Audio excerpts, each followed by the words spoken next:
Welcome to American Education FM, everybody. I'm Dr. Sean Brooks. Welcome back, everybody. All right, plenty to get to here.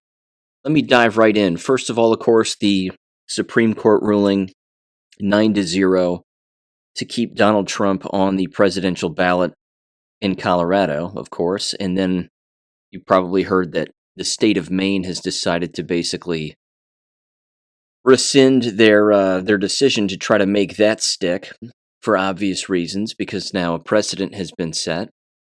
And again, when no crime has been committed, it's pretty evident that you can't keep someone off of the ballot. Again, that's not going to stop people from playing dirty tricks. They certainly do it in the state where I live, and they do it at the local level where they try to keep people off of the ballot as much as possible, or off of certain ballots, I should even say, in certain areas. But at least in this particular case, he, of course, remains and gets to remain because, he didn't break any law. There was no insurrection, just like there's no COVID.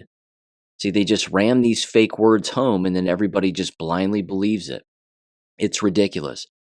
But this brings up another point, which you've heard me mention before, which is equally, I think, as disturbing as individuals attempting to engage in this lawfare, which is completely illegal, is why is it that state secretaries of state, so to speak, are allowed to push through all of these blatantly illegal motions and then actually have the Supreme Court rule on something that even the Supreme Court knows is illegal?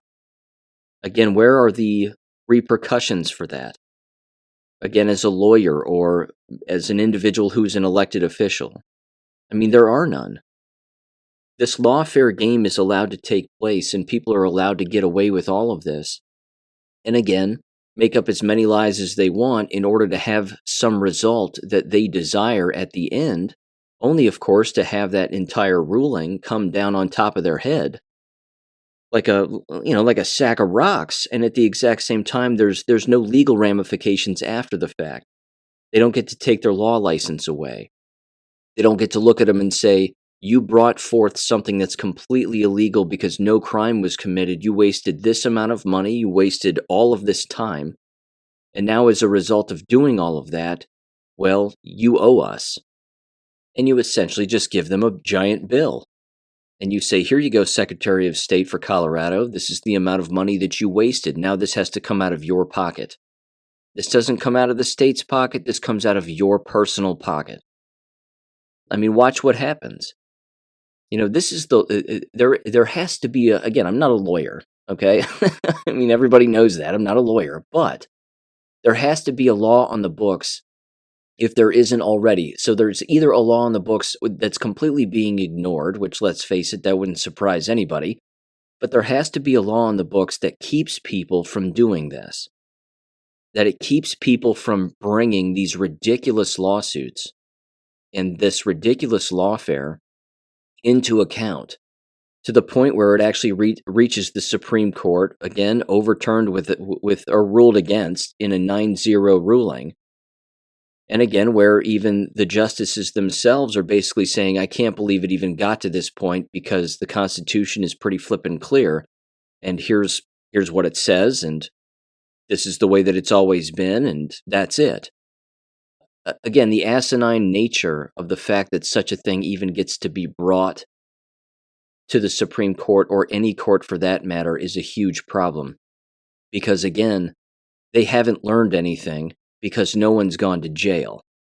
No lawyer who even thought this up has gone to jail. No judge previously in the state of Colorado who thought this was a good idea has gone to jail. There's been no accountability. And again, let's face it, it's not just lying, brainwashing, and demoralization that's brought us to this point. It's that there's no visible accountability.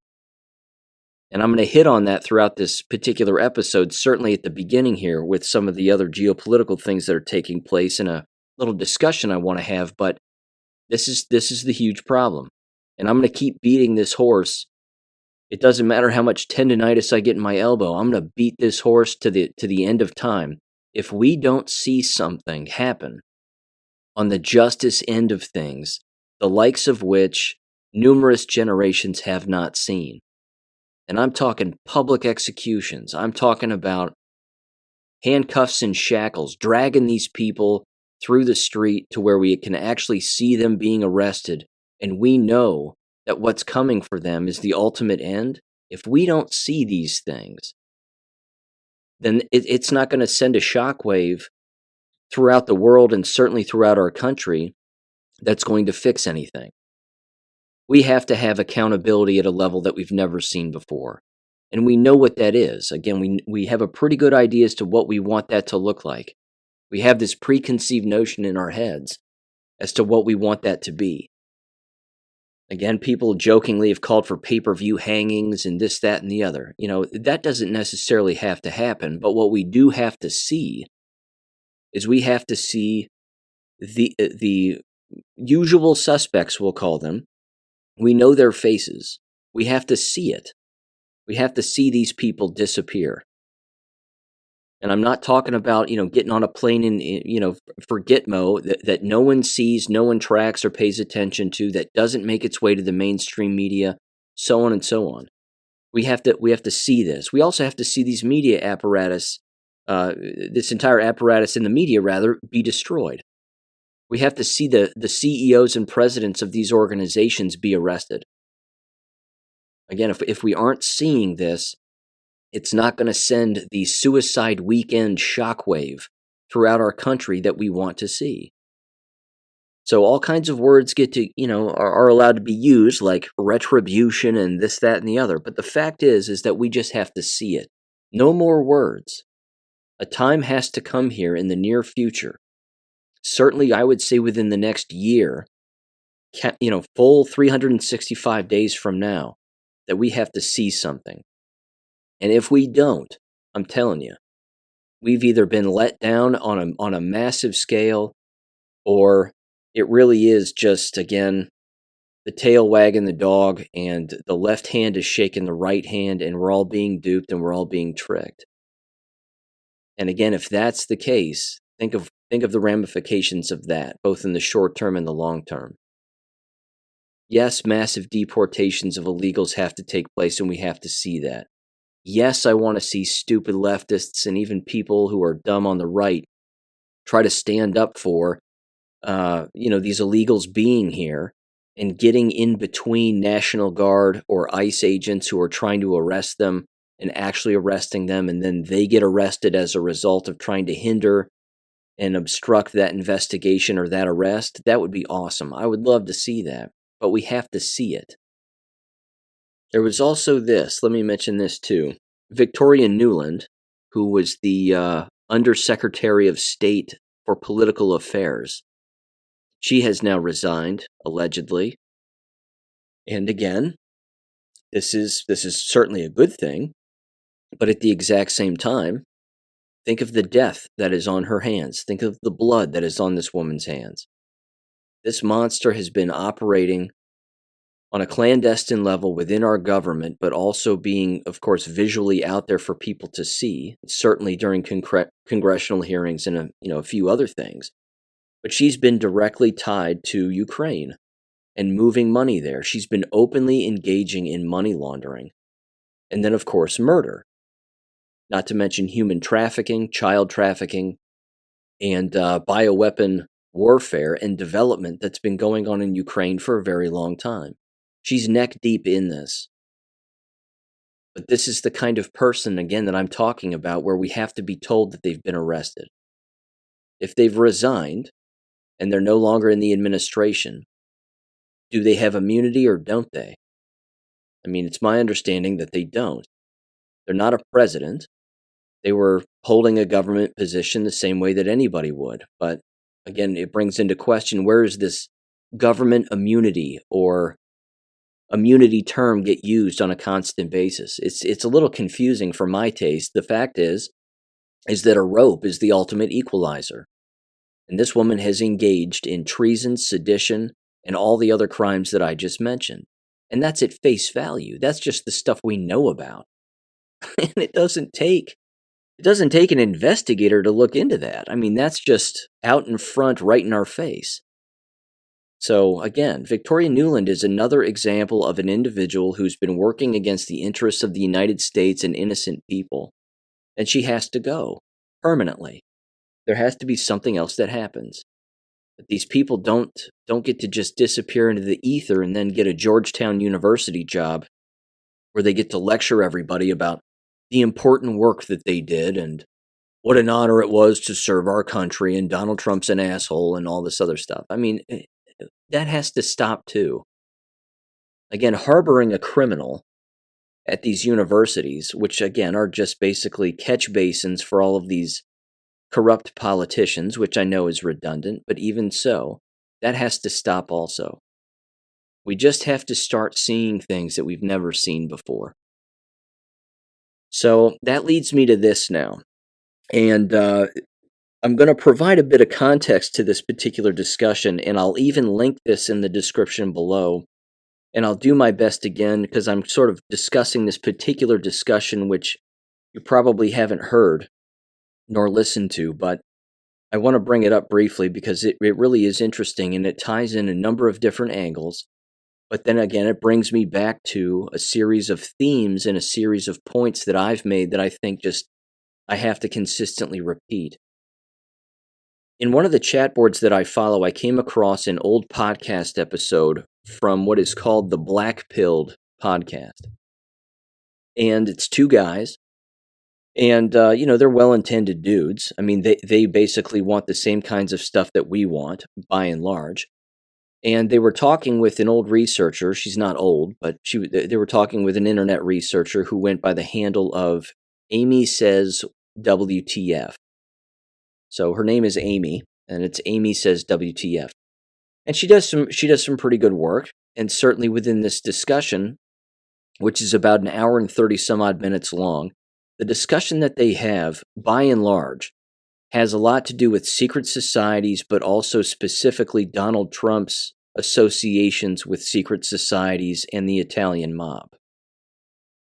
And the fact is, and it is true, that this is basically undeniable, that Donald Trump, that both of his parents, of course, his father came from Germany, his mother came from Scotland. Both of them separately were associated with certain secret societies and branches of secret societies. And then, of course, they had children, and so on and so on and so on. There's no way that I can summarize the hour and 35-minute discussion, but there is also this, which is an undeniable truth, which is that when you are working in New York and New Jersey in real estate, you're going to be tied in with Jewish financiers, and you're going to be tied in with the mob. There's no doubt about that. You basically can't do business in New York City if you're not doing that to some extent, certainly at their level. So I'll mention that on its own. They're critical of Q and the Q drops, and I understand why. I fully get it. My question, of course, is this, and again, sort of the can that they kind of kick throughout the entire discussion is that nothing is going to change. Everything is going to remain the same because, again, the old Carlin line that, it's a giant club and we're not in it kind of thing. But at the exact same time, it brings in actually way more questions, which we know about the Agenda 2030 agenda. We know what they want for us, the 15-minute cities, the transhumanism, depopulation, etc., etc. Anybody who was following those Q posts, though, learned about that. Which begs the question, why have the Q posts then? Because there were endless people who didn't know about Agenda 2030. There were endless people who didn't know about Agenda 2021. And all these other, again, very nefarious agendas that ultimately surround themselves with Jewish financiers and ultimately the goal of depopulation and illness and slavery, etc., etc. I mean, they even bring in this particular discussion something that I brought up with that last NGO that I mentioned on the show a couple of weeks ago, where they talked about FEMA camps. And they actually have this discussion again in this particular podcast episode talking about FEMA camps and reworking the entire United States by breaking it up into 10 separate regions. not these, state lines the way that we know them, but basically busting them up into regions and then herding people into different areas for one reason or another, which again, we know the umbrella reason is ultimately depopulation and land grabbing. But with all of that aside, again, it's an interesting discussion. Again, she spends a great deal of time going through the entire bloodline of Donald Trump, the raising of his kids, him, of course, being in the Jesuit school. She raises an interesting point, too, which is that basically he's been groomed to be president for a very long time. And the point that she makes, which is valid because I've watched a great deal of these particular interviews that he used to give back in the day, but any time that Donald Trump was on any kind of a talk show, whether it be David Letterman, Charlie Rose, Regis and Kathy Lee Gifford, Regis Philbin, and all of that stuff. It almost didn't matter the show nor the decade. If he was ever on a stage and being asked questions, even on Donahue, for example, back in the 70s and 80s, he would always be asked the same question, which is, have you ever considered running for president? And you know that to be true because if you were paying attention again to a great deal of those videos from back in the day, again, certainly during 2015 and then 2016, and then leading up to his first election, people were going back and finding all these old interviews. And sure enough, he's being asked this question on a constant basis. And he's providing some answers. He's going, well, I don't think I ever would, but if I was, here's what I would do. Or, this has to change, and I don't think that's something that I would ever consider, but here's what has to change. So there's no doubt that he was being groomed. The question ultimately is, what kinds of people were grooming him? Because again, they make some connections and bloodline connections between he and Hillary Clinton. They make some connections which are rather nefarious to both Donald Trump and child traffickers from back in the day.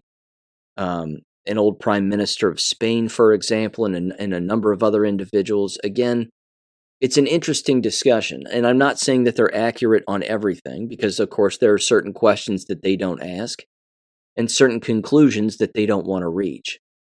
But there are certain things, again, with it that are undeniable, and it's worth taking into consideration, which sort of to summarize it, I would say this again, and it falls back on my original point, which is this. We have to see things change here. We have to see it. There has to be a top-down crushing of the old guard, which we have, of course, systematically been seeing if people know where to look. We've seen numerous politicians, of course, as we know, resign out of nowhere. Even back dating to when, again, Donald Trump first took office, the list of congressmen and women that resigned was massive. It was huge. It was just this giant list of people that were never going to return. And anybody can go back in the Q drops and look at that. That's, again, I don't think that's an accident. That's a serious moving of a giant chess piece on the board in a particular direction that's remarkably interesting. Now, we've watched, again, good people lose their jobs in Congress. We've watched bad people consistently lose their jobs in Congress. For some reason, Donald Trump has endorsed Lauren Boebert again. I don't know why.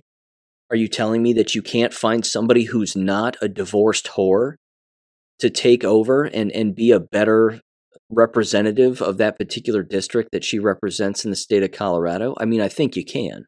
I think you can find somebody better. But again, this is part of the problem. I'll mention this too. Carrie Lake stepped in it the other day, and she basically went all in for Israel. 100%. I put that particular tweet up on my Gab account. Let me pull it up here, actually, so that I can just read it. It really is, again, it's embarrassing. And I saw her the other day, and Carrie Lake, again, was sitting next to Senator Tom Barrasso, who's dirtier than... he's just dirty. I don't know how else to put it. But, there she is again attempting to run for Senate now in the state of Arizona. So let me mention this. Remember a couple of weeks ago, a few weeks back, when She was recording the individual who was, again, a part of the Republican National Committee or whatever it was in Arizona there. And he was basically bribing her and saying, look, there's very powerful people in Washington who want you out of the way. They want to pay you or they want to give you money. And she starts ringing off all these high numbers, basically being sarcastic about the whole thing and saying that she's not going to take a dime and that she's not corrupt and she's not this and she's not that. Again, I have a serious question about her and why she continues to do what she's doing. And again, where is she getting her money? Again, is she married to a Jewish man? I don't know. But she's gone all in on Israel here. So here's the first tweet, so to speak, that was put out by a Dan Nowicki. And they said the following: Representative Ruben Galeo sides with White House in calling for ceasefire in Gaza. And then she responds to his tweet and says the following: Ruben Galeo voted against Iron Dome funding and for the Iran deal. He refused to condemn anti-Semitism at Harvard, Arizona State, and in Congress. He cannot be trusted to stand with Israel. Gallego, that's his name, is beholden to the far-left, pro-Hamas, terrorist sympathizers, unquote. And that was from Kari Lake. Well, look at the tweet. What does that mean, and who does that mean that Kari Lake is affiliated with then? She's tied in with the Jewish lobby now also. This is not good. It just isn't. She's using words that don't exist, like anti-Semitism. She's playing the same political game that everybody keeps playing. And ladies and gentlemen, this is my point. We have to get past this. We have to get beyond the fake words, the fake titles, the fake colors on the flags and the fake this and the fake that. All of these identifiers that really are the problem. We have to get back to right and wrong. We have to get back to what is morally sound and what is corrupt. And we have to get back to that being the basic identifier of what's really happening here. Because again, this is a losing battle. Kari Lake, as a senator, okay, again, rubbing shoulders and rubbing elbows with the same Jewish lobby that the rest of them rub shoulders and elbows with, this is not good. She won the gubernatorial race in Arizona. She should be the governor of Arizona, period. She shouldn't be anything else. And again, in this particular interview, when she was sitting next to Senator Barrasso, she's talking with a media guy, and he's questioning her about, her legal stances that she took again against the state of Arizona and Maricopa County regarding the election. And she actually started to blow that off. And she goes, look, I'm not here to talk about the past. I'm not here to talk about this, that, or the other, and the race is over and X, Y, Z. And I'm saying to myself, you've got to be kidding me.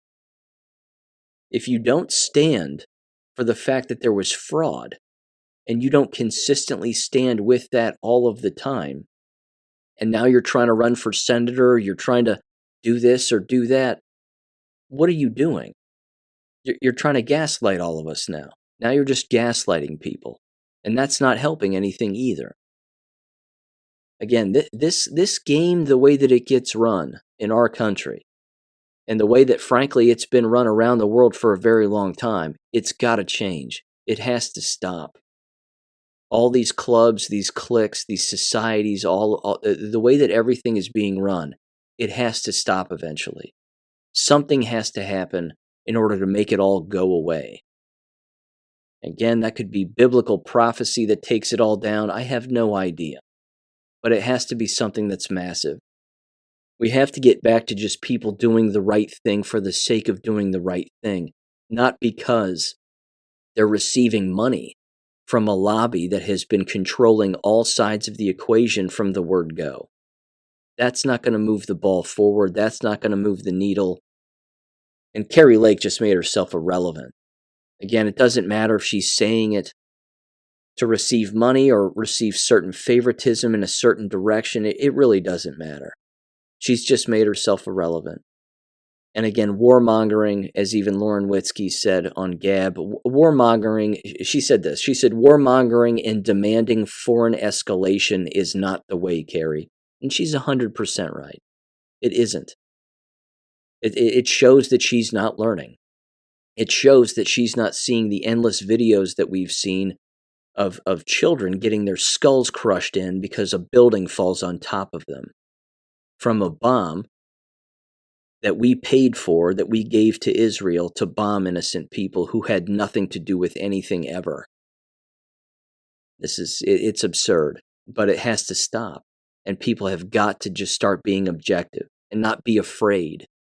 And for the love of God, too. I mean, stop saying anti-Semitism. It doesn't exist. It's a made-up word. So, yeah. Again, we have to see something here in the future that we've never seen before. It just has to happen. So let me mention this too.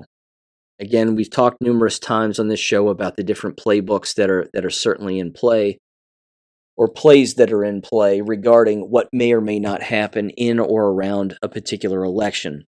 Again, the other thing too, which is a bit contradictory from what the Amy Says WTF gal on that Black Pilled podcast is, if all of this is manufactured, why the constant panic from the left and the right? I don't believe that that's a manufactured emotional response. I think it's real. I think that there seriously is panic regarding, again, Donald Trump becoming the formal president, so to speak, even though he's still commander-in-chief. I have no doubt about that either. There's ample evidence to prove that that's the case. Or that the military is in charge, certainly to some extent. Not the gay military that we're all shown, but, a higher ranking kind of military to some extent.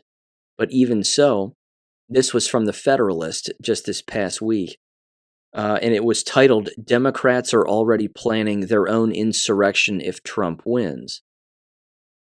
And again, it's interesting, but it basically says they've spent the last 3 years labeling former President Donald Trump and any other Republican who questioned the 2020 presidential election results as insurrectionists.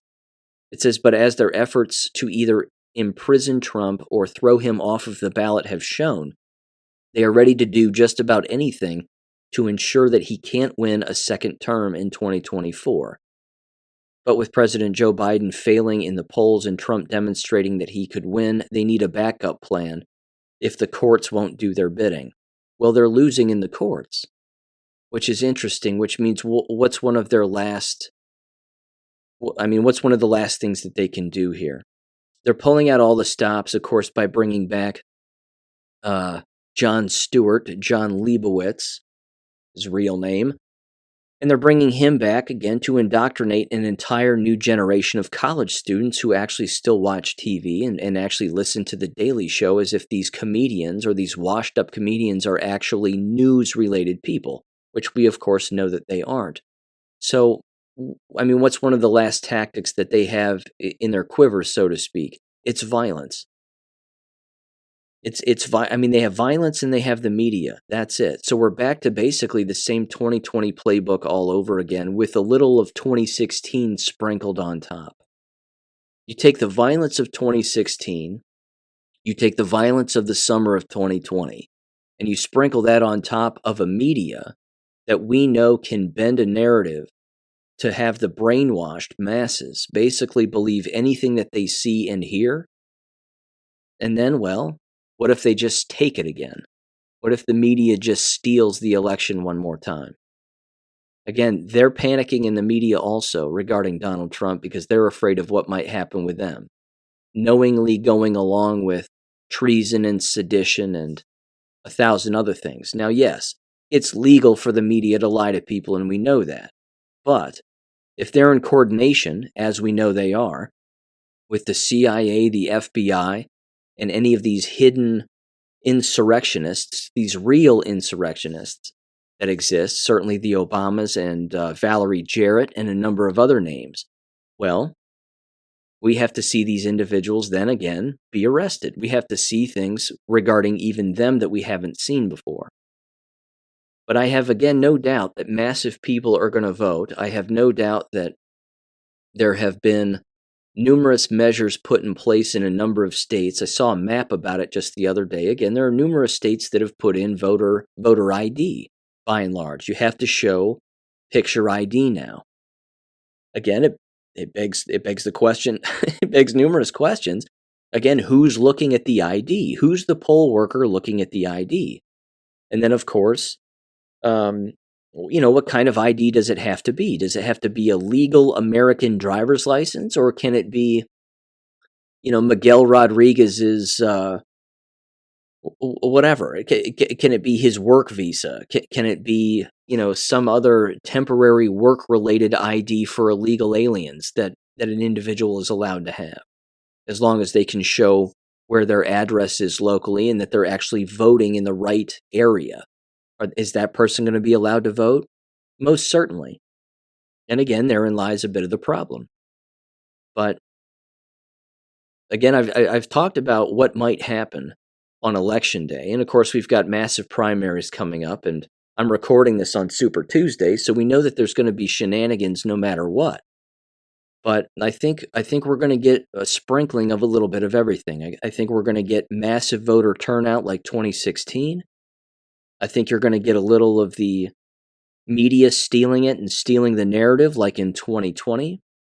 I think you're going to get the poll workers gaslighting the voters and, particular ballot counters going down, certainly as per 2022, like in Maricopa County and 1,000 other places, because let's face it, it wasn't just happening there. And I think we're going to get a little bit of all of that, certainly in the coming primaries and then in the coming months, and then, of course, on election day itself. So buckle up is about all I can say. Just buckle up. It's going to keep getting interesting, but people, again, have to be making some serious observations, and we as citizens have to make some observations as to what's going on and record what we see and document what we see and then share that information with other individuals. So I'll put this out there again, that if anybody listens to this show and you're making some serious observations regarding, again, the election season and what's going on, and you want to shoot me an email based on what you saw that you thought was weird or strange or machines going down or whatever it may be, shoot me an email. I'll bring it up on the show, no doubt about it. We got to let people know as to, what's going on, and you can guarantee, again, there's going to be plenty of videos making the rounds on the internet. We know that that's going to be the case. So either way, again, in this particular article, though, again, he doesn't bring up anything that's necessarily new. He just ties in redistricting and how that's a real thing and that's happening. Throwing in different candidates at the last minute, whether it be a big Mike Obama or a Gavin Newsom or somebody else, and again, just taking it from Joe Biden, certainly in August or September, because again, as I've stated here on the show, taking away the presidential nomination from Biden is actual DNC policy. They're allowed to do it. They're allowed to just replace him or give him a letter and say, you're not running for president anymore. We're in control of you. We have someone else, and now you need to leave.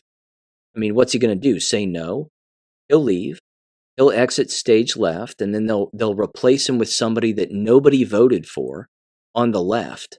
They'll call us the dictators, of course, and say, well, you're Adolf Hitler. And of course, that comparison is historically inaccurate for 1,000 reasons, but at the exact same time, they'll get to do it, and because why? They have the media behind them. And then they'll justify whoever it is that they pick, and then it'll be Donald Trump against God knows who, and it won't be Joe Biden. And then that'll be that. And then, of course, the media will probably say, well, there was a massive turnout for this new Democrat nominee for president of the United States, and it turns out there was this hidden interest in this person all of a sudden, and they're coming to save the country, and Joe Biden's injured, or he's ill, or he's passed away, and that's why this person is taking over the reins, because they care about America. And all of this, new influx of independent voters are all of a sudden liking this individual, and urban areas are liking this individual, and they'll use that entire story to justify potentially stealing it again. Now, with all of that said, If I can think of this, so can the military. And if I can think of this, so can the Secret Service and the people protecting Donald Trump. They've thought of this too. Again, Space Force, 1,000 other implementation methods that they have to monitor voter fraud and monitor a larger scale stealing and 1,000 other things.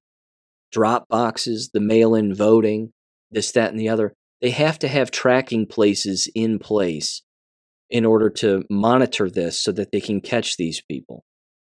They already know what the enemy has planned, which I think, again, is why Donald Trump says the things that he says behind the scenes. Now, again, is it all scripted? I don't know. I don't know if it is or it isn't. Are we all being led along like, there's massive intelligence wars taking place when in fact there aren't, and it's really just this giant script that's already been predetermined to lead us along into believing that there's more there than there actually is? I don't know. But what I do know is that we have to change things for the better, of course, in this country. That goes without saying, and that's putting it mildly. But we have to see things that we haven't seen before. I'm just going to keep saying that. We've got to see it with our own eyes. It can't be manufactured. It can't be CGI'd. It has to be more crystal clear than September 11th of 2016 when we saw Hillary Clinton get thrown into that van like a side of beef. It has to be clearer than that. And that's what I'm talking about. We've got to see these people be hauled away and then know that they're not getting out. And of course, then know that there's not going to be some future pardon down the line for anybody who decides to want to get these individuals out of jail. They've engaged in crimes that require the death penalty, which means that's it. That has to happen. And like I said before, again, are we going to see that? Probably not. But there was a time in this country where your average citizen walking down the street would have been able to see such a thing. What if we got back to that point? That would send a chill down the spines of just about any criminal who walks around in America, would it not? That would change a whole lot of minds. Yes, the brainwashed masses would flip their shit, but who cares about them? They're too far gone now. We have to rebuild this country based on the awake. And unfortunately, again, like I said, we can't keep repeating the stories of old and continuing to support the old lobbies of the past and acting like they're our greatest allies, because let's face it, they're not. They're involved with the destruction of our country, and it has to stop. So there's my rant on that. Okay. Moving on. Education-related things, and I have a few, including some updates from the Oxford, Michigan School Board meeting there. Let me mention this first, though. That's unrelated. You may recall I told a story from an email from a listener who was also a former guest on the show, and they sent me a story regarding a friend of theirs who is a school teacher in Oklahoma, and that this individual was falsely accused of touching a 4-year-old female student. Do you recall that? That particular story, as it turns out, came from the same school district, Deer Creek School District, where the toe-licking thing occurred. That was a whole fundraiser for the high school and the middle school that exists there. Same school district. See what I mean? Anytime a particular story of unprofessionalism or degeneracy or whatever it ends up being, even false accusations like with that particular teacher, anytime something like that occurs, there's always a much larger problem going on within the school district. Again, what are the odds? As it turns out, the odds are rather high.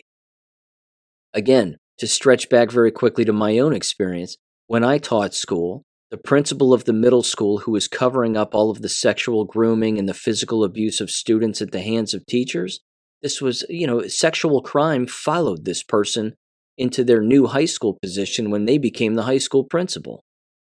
So much so, I should say, that a science teacher was arrested and sentenced to 10 years in jail for sexually assaulting a female student in his office, in that building where she, of course, was the school principal and she was in charge. The point is that shit attracts flies. And if you move a pile of waste from one place to the next, well, you're going to get flies there too. And the flies are going to come out of the ground. And they're going to start to behave in a way that they feel like they can behave because, again, the waste is still there. If you don't get rid of the waste, you're still going to have flies. I mean, hell, you can take that metaphor right into Washington, D.C., or Washington, as it's now called. Same kind of thing. It's the same mentality. If you don't clean it up permanently, well, you're going to have numerous problems. It actually leads me to this too, and I want to play this brief update from Brockton, Massachusetts, before I get into the Oxford, Michigan stuff. You, of course, heard me go over the Brockton, Massachusetts complete clown show that's going on there. Ladies and gentlemen, it's more of a clown show than even the clown show that I presented you. And I want to play this one news update. About 6 or 7 days ago, as it turns out, they had another school board meeting. And they actually brought in to a number of different individuals, I should say, spoke. And it was basically everybody just sort of representing themselves and saying different things that they said that they would do. You know, one guy shows up and he says, look, he goes, I run an organization of mentors. He's a black guy, but he says, I run an organization of mentors. He goes, I got 50 people that will show up in that school building and walk the hallways and make sure that they're safe for everybody, and then make sure that students are in class, or that they are outside of the school building if they're not supposed to be there, and we will be there tomorrow. I mean, you've got people like that showing up too. And there are people applauding that and going, yeah, you know, we got to keep these places safe, because of course they aren't. As you've heard me mention before, Brockton, Massachusetts has students who have YouTube channels filming themselves in the school building doing nothing. I mean, they're bullying each other and they're picking on each other and they're ditching class and they're just standing around like they're hanging out on the corner of a convenience store in an inner city someplace. I mean, they're treating the environment like that, which again, let's face it, that's the environment. Because when that's the environment, well, that's what it is. I mean, the people who work in those environments sometimes behave that way also, as of course I mentioned earlier, where some of the security guards, so to speak, are walking around and high-fiving these students who clearly either don't belong there or need to be in class or doing whatever it is that they're doing. But in this particular last Brockton board meeting, no one is on the same page. And I mean nobody. And this, again, in lies the problem. So the backstory with this is the following. Apparently, the last superintendent, who is a white guy, he again was the former superintendent, and he took medical leave, which, let's face it, he's jabbed. That's why he took medical leave. So he was placed on paid medical leave for a series of months, dating back to the summer of last year.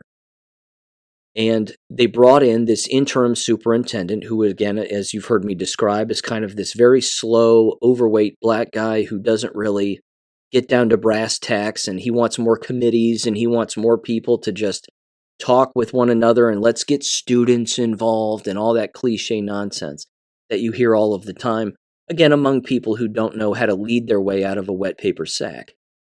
So, as it turns out in this meeting, the old superintendent comes back. And he looks at the crowd and he goes, look, if I was here, I would fix this and blah, blah, blah. Keeping in mind that the president of the school board now is also the mayor of the town. At least that's my perception. He's got the little placard in front of him and it says mayor, and then it says, chairman of the school committee, of the school board.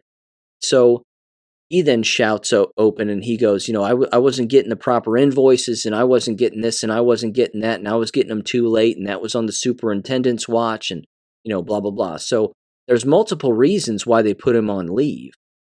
Whether it was, again, really medical leave or was the guy cooking the books, I don't know. But what's evident is this. You can't fix what's going on there because no one's on the same page. Everybody's screaming. You've got teachers. I mean, it's a packed house. You've got teachers in the crowd. You've got parents in the crowd.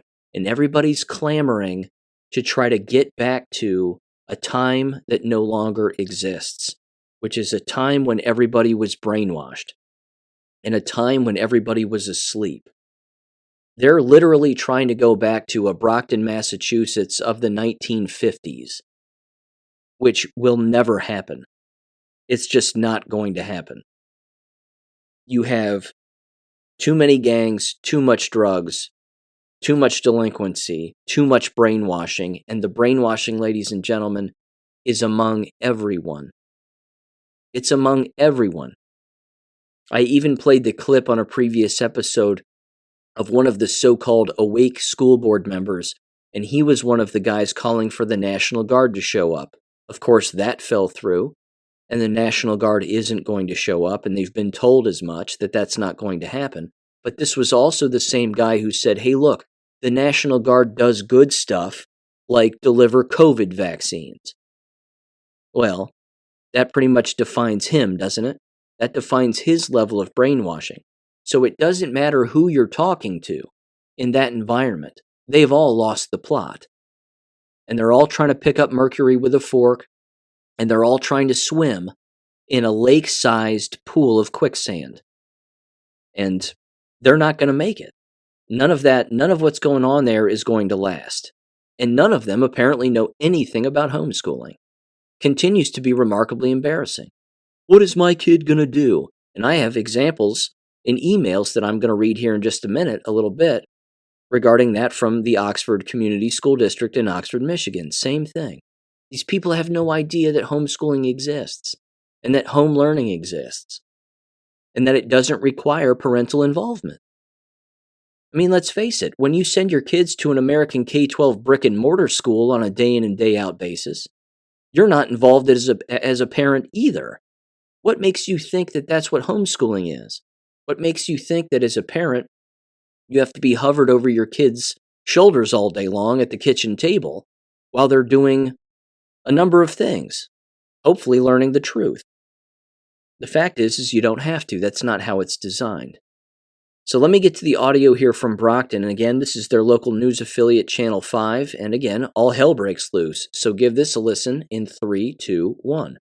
School safety a focus once again tonight in Brockton. It's in the wake of Governor Maura Healey's decision not to send the National Guard to Brockton High, as some local leaders requested. Well, now parents, they're asking what solutions should be tried. Our NBC 10's Kirsten Glavin joining us live in Brockton with a new message from the city's police chief. What is he telling you tonight?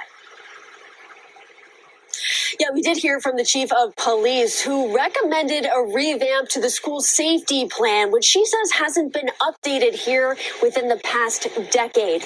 And we also did hear from parents, teachers, and others in the community who gave their suggestions, which of course then led to debate. I told you you would meet the dragon, and you're about to. It was a fiery special school committee meeting Tuesday night. My organization and partners is prepared to go into Brockton High School tomorrow with over 50 men that will walk the halls, walk the parking lot, provide security. You're not going to go into Brockton High School, patrol the hallways, and fix it. As parents, activists, and others voiced their growing concerns of school violence at Brockton High.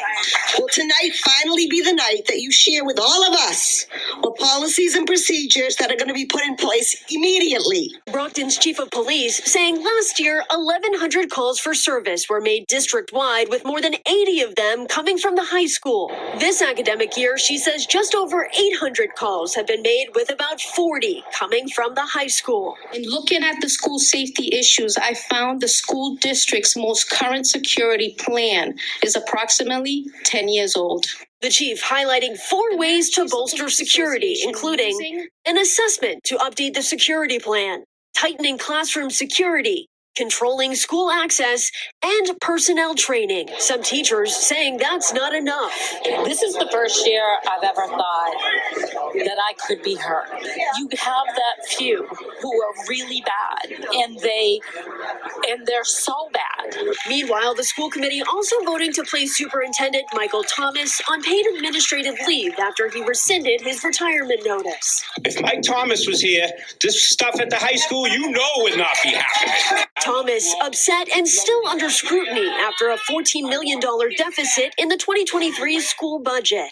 I was not made aware of a fiscal 23 deficit until the date of August 8th, and that's a fact. Is there a motion to adjourn?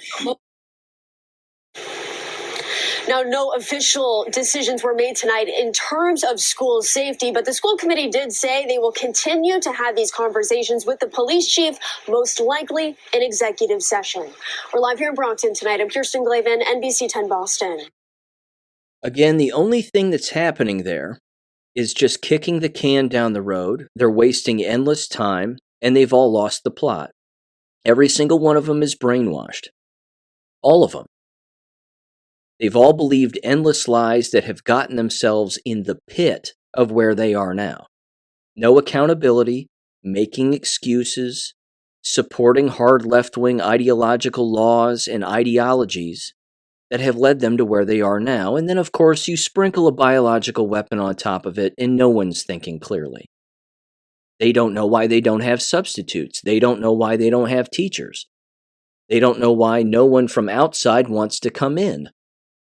Anybody does a basic Google search or YouTube search on Brockton, Massachusetts, what are you going to find? Is it going to look like a nice place to work? It's over. It's over.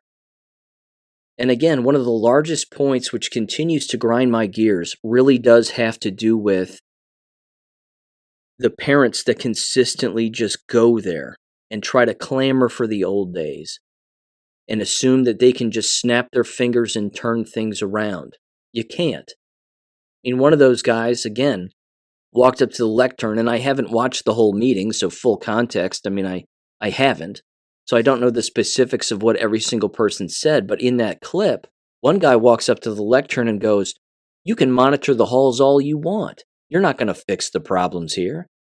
And he's right. He's 100% right. It's too ingrained. It's too ingrained.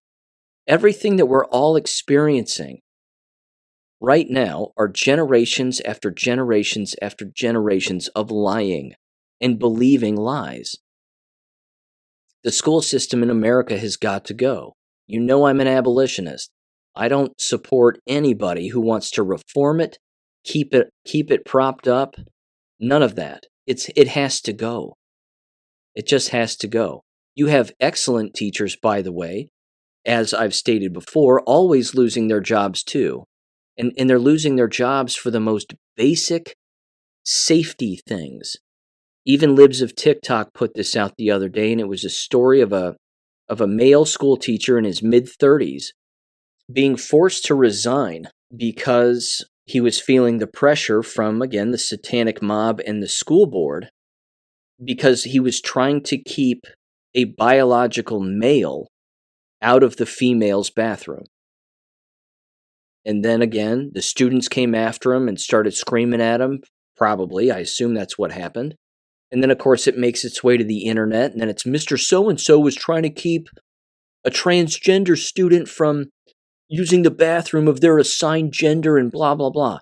And then it just becomes nuts.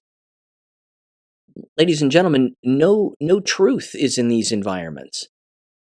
It's been that way for a very long time. Curriculum alone, just examine the curriculum alone. It's all a lie. But when you compound the lies with sexual deviation and trying to basically tell people that deviation is not deviant behavior, that it is the truth, that someone gets to use whatever bathroom they want because they feel like they're the opposite sex. And then, of course, individuals lose their job because why? Because they're trying to keep people safe. They're trying to keep those sexes separated because they should be. That's not a learning environment. That's a brainwashed environment. That's a mental institution. And then, of course, I have to bring this up to the rationalization that consistently takes place, again, with parents going, well, my kid didn't experience that. My kid's on the softball team. My daughter's a cheerleader, so everything is fine in our family. Nonsense. If you send them to an American K-12 school, they're being lied to. They're being misled. And I've been through that entire train of thought for numerous reasons on numerous occasions. That's the way that it is, and that's what's happening. So, there you go. Now, Oxford, Michigan. Let me get back to this. And I hope that I can put this down here in the near future, but I'm receiving some communications that are interesting, and I want to get specifically into some comments that were tossed my way, specifically on BitChute, and these are the first ones that I want to read. Again, excellent points, without a doubt. And this was underneath episode 580, where again I was describing the board meeting and leading everybody up and providing the context, because you have to keep in mind, it was a 4-hour plus long board meeting. So, there's that. With that said, I received nothing but positive comments from people. There is a series of emails here that I'm going to read here in a little bit, which are remarkably strange, and I think continue to prove the brainwashing point, even from the people who work within the environment. In fact, it does prove the point, which was my point. That was also part of the point here, was to expose the reactions of individuals, regardless of how serious or inquisitive that they may have been, or illogical. But either way, I'll get to that in a little bit. With that aside, this came from a particular individual, and I want to read their comments. They left two long comments, which are worth reading here. So here's what they said, quote, they said, likely the cops were saying, get the F out of here because they're Freemasons. Again, specifically referencing one of the cops who was yelling at me. Either way, they said, back in the early 2000s, I was a local newspaper reporter when that was still a thing. And they said one day they had an active shooter drill at our local cooperative high school. I was led around by the school nurse. She led me into the school. There were blinking strobe lights everywhere. There were high school drama students lying on the floor with fake injuries and fake blood lying around. There were emergency workers everywhere participating in the fake drill. The nurse led me into an elevator to go to the second floor of the high school. Once we got up to the second floor, the combination of the blinking lights everywhere and fake actors, faking injuries, and emergency personnel, I apparently, they said, started going a bit stoic and was mesmerized / hypnotic regarding the situation. The way they portrayed the situation seemed so real. It was seeming real to me. The nurse asked if I was okay, and I quickly snapped out of it. My reason for telling this story is that this sort of thing has been going on for decades in our country, desensitizing people and brainwashing them. This never went on in my high school. I'm a very logical person, and it affected me. Kids are exposed to this regularly in public school, ? They said Sandy Hook, Uvalde, Parkland, and others were all fake, absolutely. If they are going to use schools as playgrounds for government games, why would you ever send your kids there? Why would you want your kids to pretend that they're injured or dead in a school shooting? Is that something that will protect them? Maybe it will traumatize them more than protecting them. How low have people's morals dropped? Unquote. Yeah. All valid points. Can't dispute any of that. I agree with all of it 100%. Here was the next post they made. They said, we started homeschooling in December of 2020 when my daughter was in 5th grade. Best thing that ever happened for literally every reason you can think of. I started believing school was an extremely dangerous place for children in early 2020, and now believe it has always been dangerous in various ways.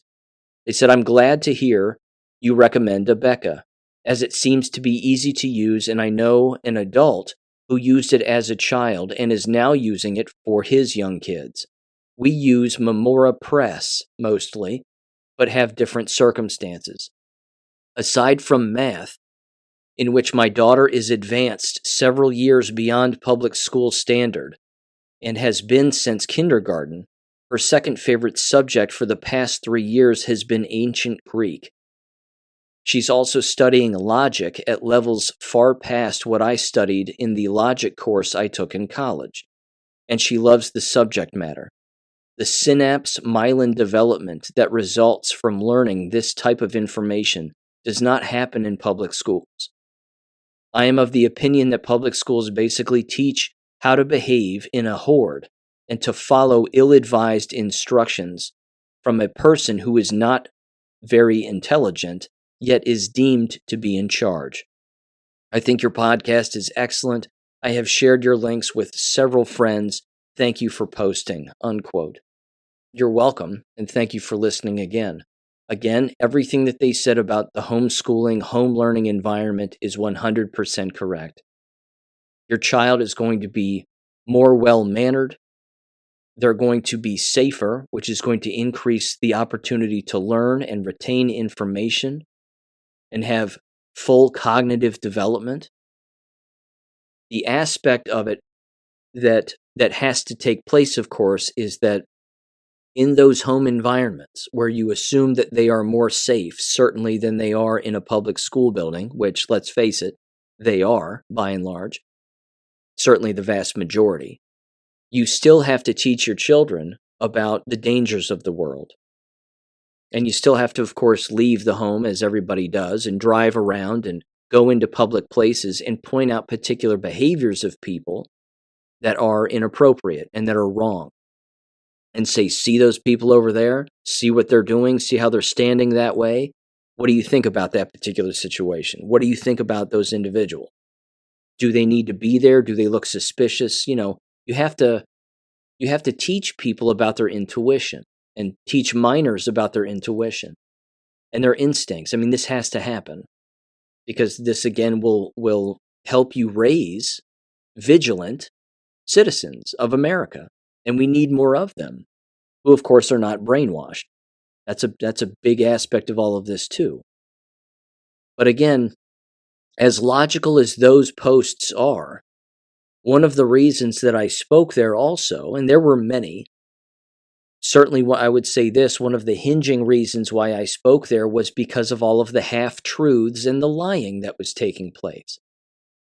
You have parent after parent coming up to that table where the microphone is, sitting down in the chair and barking at individuals to resign, and then barking at individuals to change their policies, while these parents keep sending their children to the scene of a crime where 4 murders took place. So who's brainwashed? And the fact is that it's everybody in that room. That's why I said what I said. Because I was taking it to another level. I was taking it to another dimension on purpose. Now, unfortunately, I didn't get to say everything I wanted to say, but it didn't matter. You saw their reaction and heard their reaction, and I described it to you regarding the way that they all behave. That's what happens when you prove to an entire room that they're brainwashed. Not just one side or the other, one proverbial side versus this side. But you actually ascend to a higher dimension and go, joke's on all of you. You're all wrong, and here's why. And then you drop those bombs on them, and then you've got everybody's attention. And then, of course, instead of being inquisitive, what do? They run away. So that's what happened. And, of course, that's what happens. Now, if I was to do something like that in Brockton, Massachusetts, think of what would happen in that room. Because no one in that room's talking about the bioweapon shots and how at least a quarter to half, if not everybody, has AIDS who took the shots. No one's talking about that one.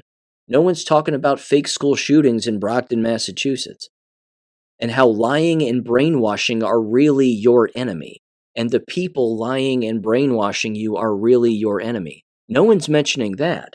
But if you mention that in a room like Brockton, Massachusetts, you're going to get the same reaction as you would get walking into an Oxford, Michigan environment where an actual school shooting took place. People don't want to hear it. Again, they're trying to wrap their arms around something they can't control. And the reason they can't control it is because they don't know the truth behind it. They don't know what leads up to all of their policies and all their convoluted measures and steps that they have to take to have this group in place or that policy in place, and we need another committee over here and blah, blah, blah. They don't know that it's all demoralization. They don't know that it's all control. And as long as you can continue to demoralize these people, honest to God, they're going to keep showing up at these meetings and acting like what they're saying is going to make a difference. That's how far gone they are. So let me read you this now. And with all due respect, what I'm going to do here is I'm going to leave this person's name out of this. And I'm not going to mention it for rather obvious reasons. I don't think there's a need to. I think that their words and their email to me pretty much define all of my points that I've made previously. And I'm not even going to preface this. I'm beyond what I've already said here. I'm just going to read this to you.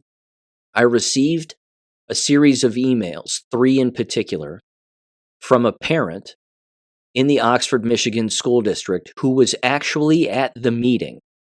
Okay?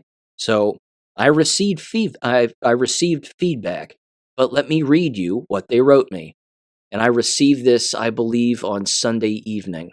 So here's what it said. And by the way, in this email, they linked the Substack article that I wrote on my Substack, theamericanclassroom.substack.com, which was titled, "Was Ethan Crumbley Jabbed?" Now, if anybody read that article, you'll know that that's not even the biggest question that I ask in that article. I ask, of course, numerous questions, but I ask the even larger one, which is, and it's a bit rhetorical, do school environments know what they've done regarding all of this depopulation agenda? Do they even know that that even exists? Do they know that they are the useful idiots and the willful participants in their own demise? And the answer is no, they don't know.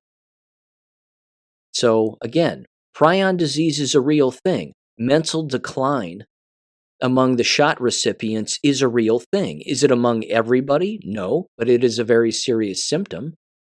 And it's also been proven in peer-reviewed journal articles and testimonies and video and you name it, and hospital visits, that you have teenagers who are suffering from dementia as a result of receiving these shots. So here was their email, again, keeping in mind that they linked the actual article that I wrote, which has my name on it, in their email. They said the following, quote, "So, since I am a parent of Oxford High School students, I would like to give you a probable answer to your question that really should never be asked because it doesn't change the fact that this kid was treated horribly and snapped all on his own." Now, first of all, I could dissect that entire sentence with numerous facts, but I'm just going to keep moving. They said, the simple answer is it doesn't really matter. However, I would guess, based on the fact that his parents were very much MAGA people, and they put this in parentheses, who tend to be more informed than most, in my humble opinion, and observations, and would say no, they said. He did not get the jab prior to the downward spiral, ending in the deaths of 4 precious lives and his injuring 7 others. While I do not doubt the jab may be having serious effects on those who have received it, I do not believe that the jab or the shutdown had much bearing on his actions.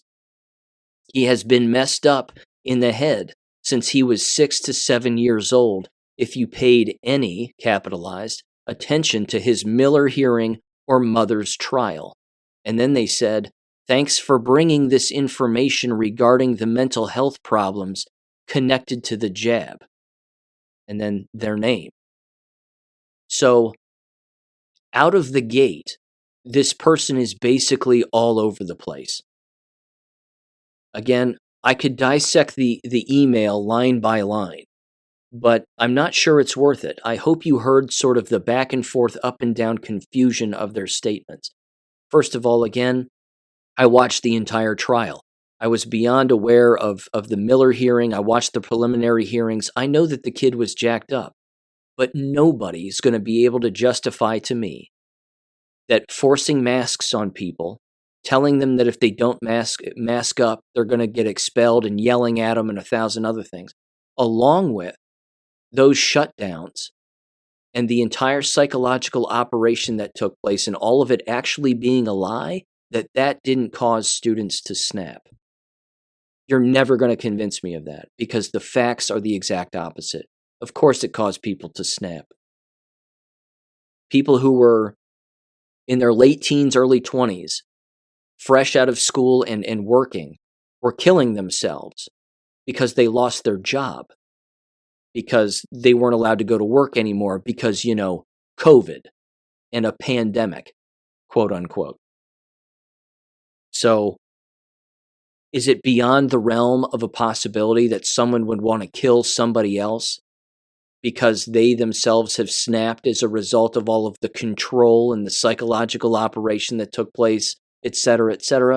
Of course not. It's beyond realistic. And Ethan Crumbley's not the only one, which again is one of the larger questions I bring up.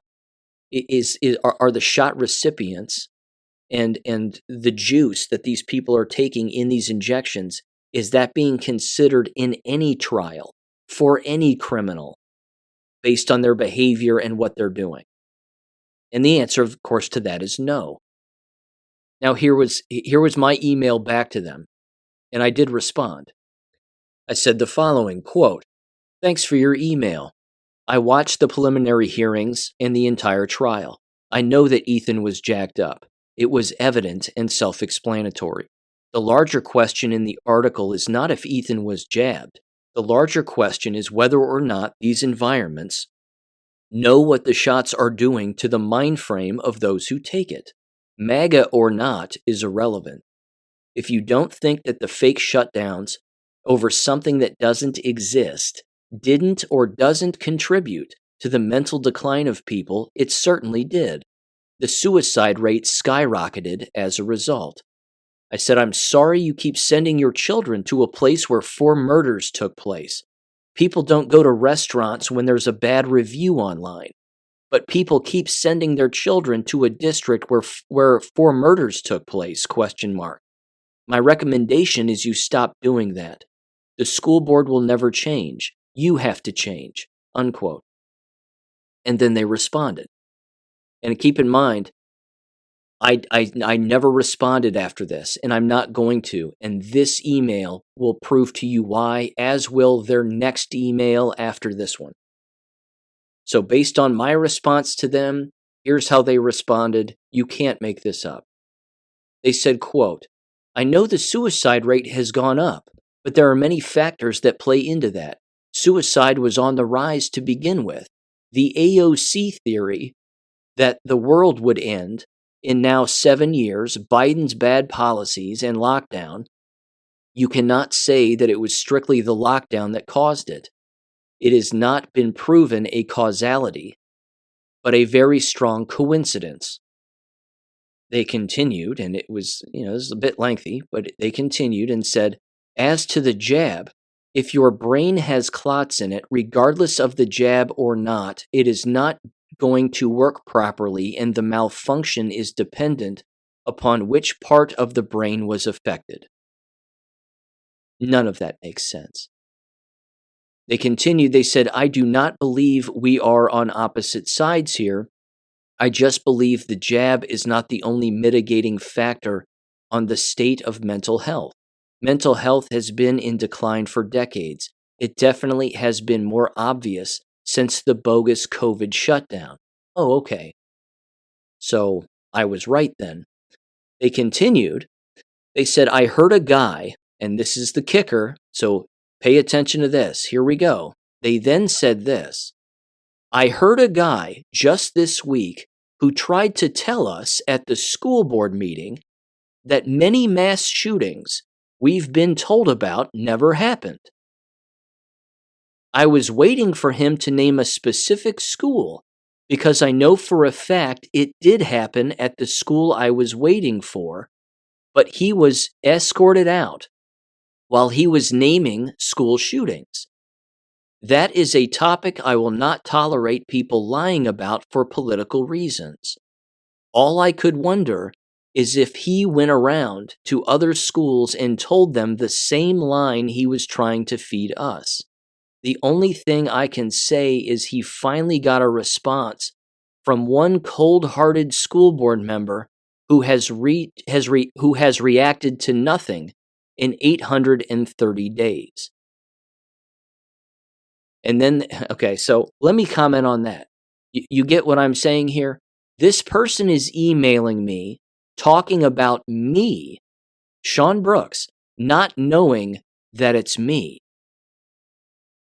All while in the same email, linking my Substack article about Ethan Crumbley, which clearly has my name at the top of that article, by Sean M. Brooks, PhD. Do you see what I'm saying here? I mean, you talk about synapses not firing. This kind of proves it, does it not? Doesn't this prove the confusion of the people who are consistently attending these meetings? They're so full of emotion and rage that they don't even know who they're talking to. They wrapped up the email and they said, quote, "As for my kids, still at Oxford, because I do not have the patience or discipline to homeschool, my daughter is a hybrid student through OVA and goes to Oxford Middle strictly for band class. My junior at the high school won't go to school if I move him, and I have not found a better district to move him to. Our home district sucks," unquote. So again, the brainwashing is beyond evident, I think. It's throughout both of those two emails, taking numerous things out of context. It's not paying attention to what I actually said in the meeting, where I was listing specific schools and fake school shootings. And then, of course, this individual not knowing that they're actually emailing the person who was making those comments in the same meeting where they were also an attendee and actually spoke. You can't help that. After reading that email, ladies and gentlemen, I did not respond. But they later sent me one more email. And here's what they sent me.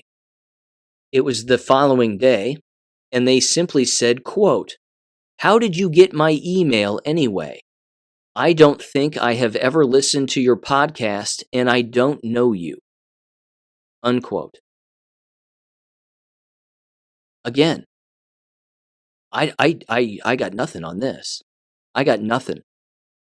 I never emailed this person. This person emailed me. Do they not understand that when you email someone, that someone, the recipient of the email, now has your email and that they are allowed to respond and reply?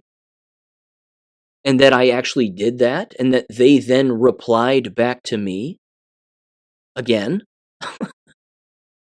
And now they're admitting that I have a podcast and that now they're saying they don't know who I am. Again, this is the environment. This is Oxford. This is the mind frame of everybody in that environment in a nutshell. That's it. And again, I'm not responding to this person because they're on a separate planet. And I don't even know what planet that is. But let me mention this too. This was interesting also. Again, I received this email just the other day. Don't know who it's from. It doesn't matter. This person asked a question. They asked a logical question. They said the following, quote, "Greeting. I would like more information on these predetermined COVID tests. How can I identify that the test will result positive? Please provide guidance on this so I can post a video to YouTube. Thank you for your time." Unquote. I responded back. Why not? Honest questions require honest answers. I don't have a problem with that. No one has to identify themselves. I don't know where this person lives or where they came from. Doesn't matter. But here's what I did. In sort of my stereotypical fashion, I didn't beat them over the head with numerous links to numerous videos. I want the individual to see how wide the landscape is when it comes to this particular topic of the fake COVID tests. So here's what I told them. I said, quote, look on BitChute and Rumble. Type in COVID test, quote unquote, and Binax Now test, quote unquote, in the search box and watch the videos. Also type in PCR test, quote unquote, and watch those videos too. Keep searching and you'll find the truth, or try it yourself, unquote. See, in this particular instance, what I'm doing is I'm not taking a person to the river. I'm not, grabbing them by the reins, being a horse metaphorically, and pulling them toward the river and dunking their head in the water. What I'm doing is I'm leading them to the river and I'm saying, see how big this river is? Look around. Now it's up to you. And then I let go of the reins. And then I walk away. Now it's up to them. If you get on BitChute and you type in COVID test, you're going to find Carrie Mullis. You're going to find all the fake videos of the COVID tests, the debate between it, the recalling of it. You're even going to come across a 2.5-year-old podcast of mine from this show where I went over it 2.5 years ago. You type in Binax Now or just Binax in the search boxes, you're going to see endless videos. Same thing with PCR test. You're going to see endless videos and lectures on how all of it's fraudulent. Again, the truth is out there, and like I said, people will find it, but they do have to look for it on their own. Looking for the truth on YouTube, you're not going to find it there. It doesn't exist. So again, just in summary, I just wanted to mention that again, and certainly those emails and that mind frame. Again, I wish that person the best. They have the they have the entire picture in their head of what homeschooling and home learning is. They have it backwards. That person has 2 children who are old enough to read and write, which means they're old enough to teach themselves. They don't need a formal instructor in front of them teaching them particular things. They can utilize the internet. They can look up answers. They can look up the processes on how to do things. They can think. They can freely navigate everything that is the World Wide Web, so to speak. I mean, it does exist. And again, I find it beyond fascinating. There was a local story here too. This continues to prove the brainwashing to people, and it's happening right in front of their faces, and they don't even know it. A local school district just re-upped a contract to give every single student in their brick-and-mortar public school system, and it's a large district. It's one of the largest in the state, which happens to be in my county where I live. But they just re-upped a contract to give every student a laptop, another Chromebook laptop. Well, again, we know the corrupt nature of Chromebooks, and we know the data tracking and the data harvesting that takes place with all of them, but they've just given them a laptop computer. Which means, why are you even going to school then? Why are you waking up at 6 a.m. to throw on your pajamas or a new set of pajamas and then get on a school bus and then ride on a school bus to go into a brick and mortar building to then just stare at a screen all day for 8 hours a day? When you can do it for a few hours in the comfort of your own home. Waking up, eating breakfast, exercising, taking a look at the fake news and trying to determine what's real, what's not, maybe take an online course on propaganda, and then you can get into your K-12 rigmarole. And then you can do what you want to do during your homeschooling curriculum at home in the privacy of your own home in a quiet environment where you're, of course, hopefully safe and certainly free from, being kicked in the back of the head as you're trying to eat your tater tots in the cafeteria. Again, they just don't understand the brainwashing. They're being given the tools by the school district itself that would free them up to learn anytime they want. And in fact, most families already have those tools at their disposal within their own home. Most families already have internet access. Most families already have some kind of a computing device beyond a cell phone and a tablet. All you have to do now is just pick up the phone and dial abeka.com and their phone number or any other of the endless homeschooling environments that exist, and you can collapse the American K-12 school district overnight.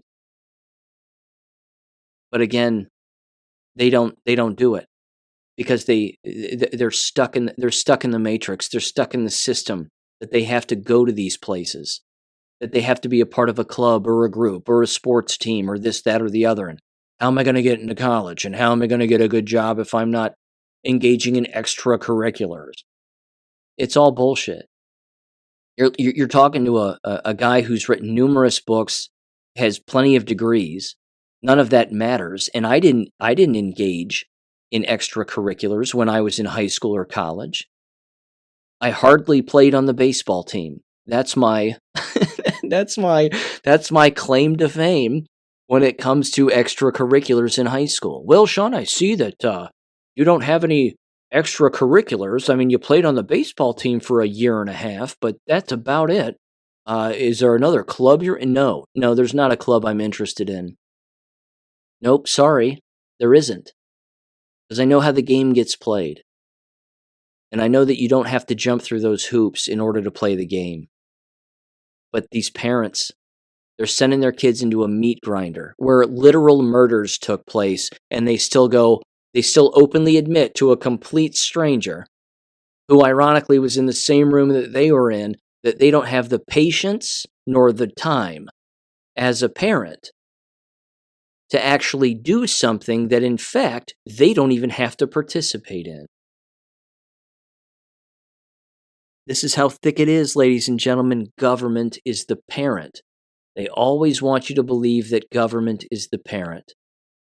That's why you hear school teachers use the phrase kids to refer to as their students. Instead of saying students, they say kids.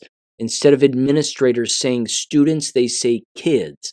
Instead of school board members saying your children or this district's students, they say our kids.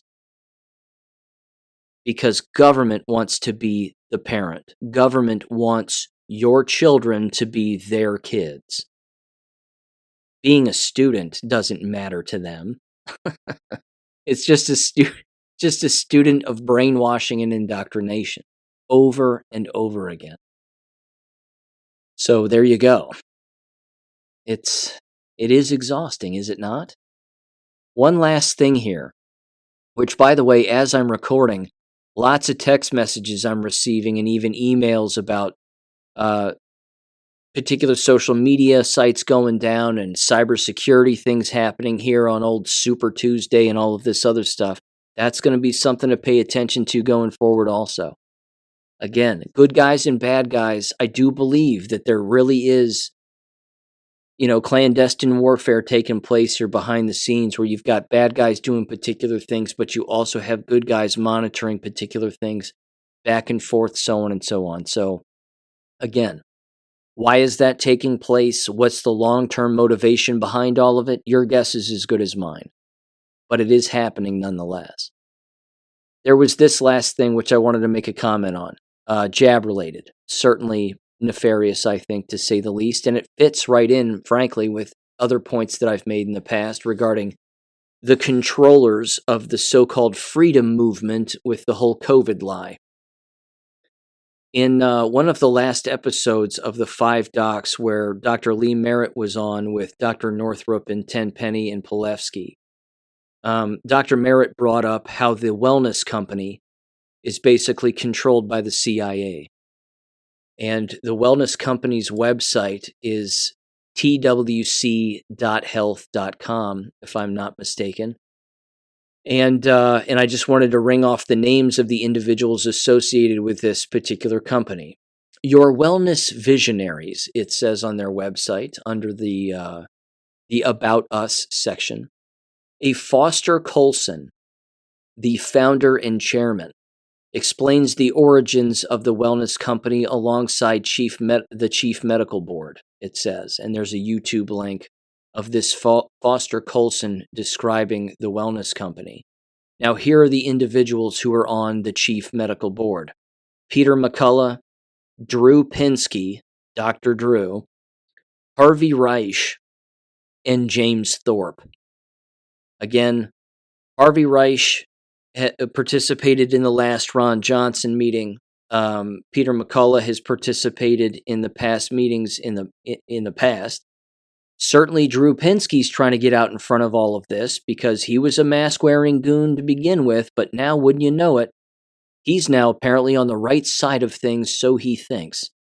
And then, of course, James Thorpe as well. The executive suite individuals, this would be the chief executive officer, the chief technology officer, and their VP of legal and HR.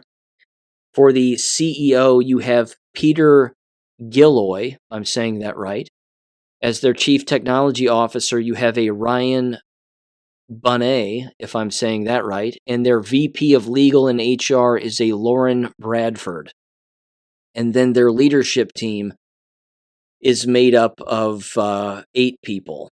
Bobby Giernus, I don't know how you say that.